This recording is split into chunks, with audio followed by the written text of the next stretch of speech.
আজ আমি বানাচ্ছি বাঙালির এক পুরনো দিনের অতি প্রিয় রান্না, পাট পাতা দিয়ে ডাল। মা দিদিমাকে দেখতাম বর্ষাকালে টাটকা পাট পাতা তুলে ডালের সঙ্গে রান্না করত, আর যা স্বাদ তৈরি হতো সত্যি মনে ধরে রাখার মতন। তবে আমরা প্রত্যেকেই জানি পাট পাতা শুধু স্বাদেই নয়, পুষ্টিগুণেও ভরপুর। তবে আমার কাছে এটার একটা আলাদা মানে আছে। গরম ভাতের সঙ্গে এক বাটি পাট পাতার ডাল মানেই শৈশবের সেই স্মৃতি আর মায়ের হাতের রান্নার স্বাদ। আজকের রেসিপিতে খুব সহজ কয়েকটি উপকরণ দিয়ে দেখাবো কিভাবে তৈরি করবেন এই পুষ্টিকর ও ভীষণ সুস্বাদু পাট পাতা দিয়ে ডাল। যদি আপনারা কখনো খেয়ে না থাকেন তাহলে আজকের ভিডিওটা শেষ পর্যন্ত দেখুন, হয়তো এই পুরোনো দিনের রান্নাটাই হয়ে উঠবে আপনার পরিবারের নতুন প্রিয় পদ।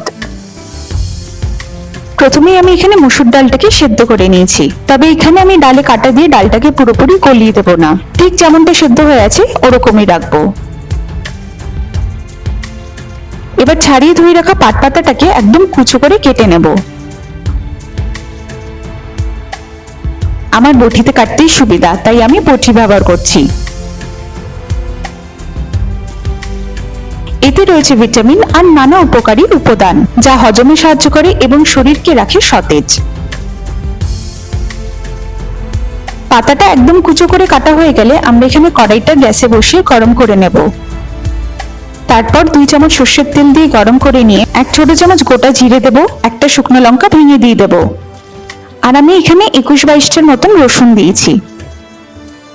এবার তেলে ভালো করে ভেজে নেব যতক্ষণ একটা লাল রং চলে আসছে। তারপর কেটে রাখা পাট পাতাটাকে দিয়ে সামান্য নুন আর হলুদ দিয়ে দেব। এবার ভালো করে নেড়ে চেড়ে নেব যতক্ষণ না পাতাটা রান্না হয়ে যাচ্ছে। কতটা পাট শাক ছিল দেখুন, রান্না হয়ে যাওয়ার পরে কতটা কম হয়ে গেছে। পাট শাকটা রান্না হয়ে যখন পরিমাণে অনেকটা কম হয়ে যাবে, ঠিক তখনই সেদ্ধ করে রাখা ডালটাকে এখানে দিয়ে দেব।